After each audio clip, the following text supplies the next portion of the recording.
I'm BC, and it's time for our weekly wrap-up of Week 2 in the VR office. We're filming once again inside Horizon Workrooms, this time in the corporate office.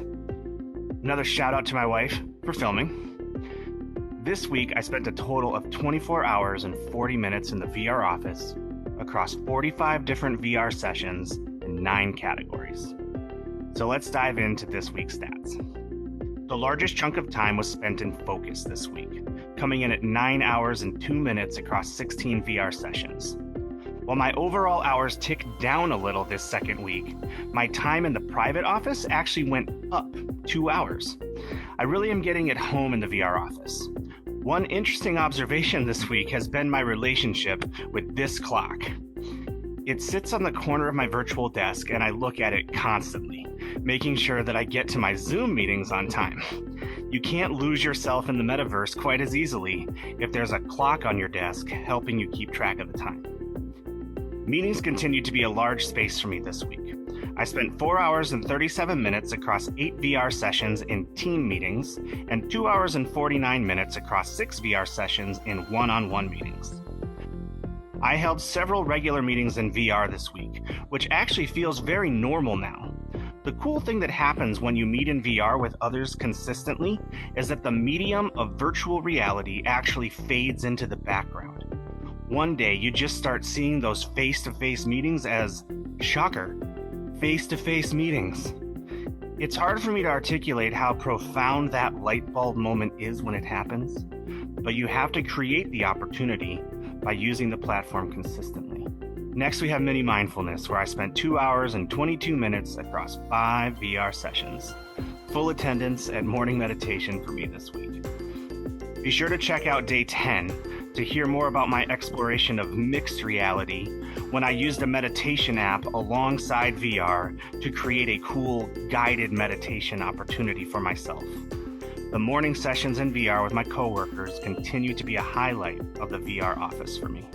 I spent 2 hours and 10 minutes across 2 VR sessions in the Oso product this week. We saw a big uptick from the 18 minutes that I did last week, as I had the opportunity to assist with filming some video for one of Oso VR's partners. This involves taking on a doctor persona and acting as either a surgeon or assistant. And this week I was the assistant, so that's way less stressful. We also were onboarding a new videographer, teaching him the ropes of filming in virtual reality and having a little fun in the process, as we took full advantage of gravity in our platform to toss surgical tools at each other. And my job can be really weird. The next use case was evening work, coming in at 2 hours and 10 minutes across 5 VR sessions. I'm getting better at putting together my daily posts, so this time slot is tracking down, and that's a good thing. Because after a full day in VR, it's nice to have my evenings back in the physical world. Next, we have evening fun at 59 minutes in 1 session. So this category I might actually retire in the future as I focus on productivity in VR, but I had a chance to show off a new Quest Pro one night this past week, and so I tracked that hour of time. Community time was a little tight this week at 49 minutes and only 1 session.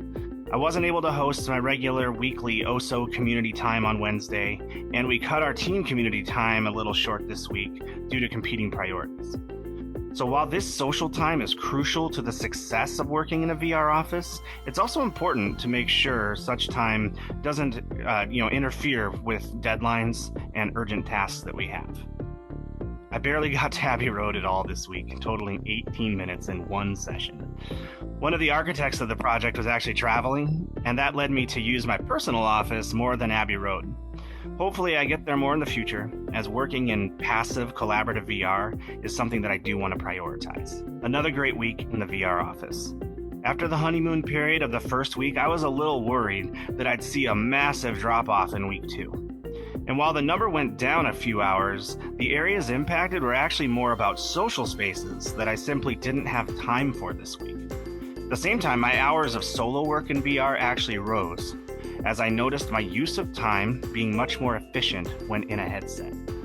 My realization that I'm always looking at a screen when I'm in VR was huge for me, though perhaps obvious to others. I'm moving the VR office back into my regular office space for week 3. So we'll see how a change in the venue impacts my numbers. As always, feel free to leave comments on the daily post if you have thoughts you'd like to share. Thanks for watching. Till tomorrow.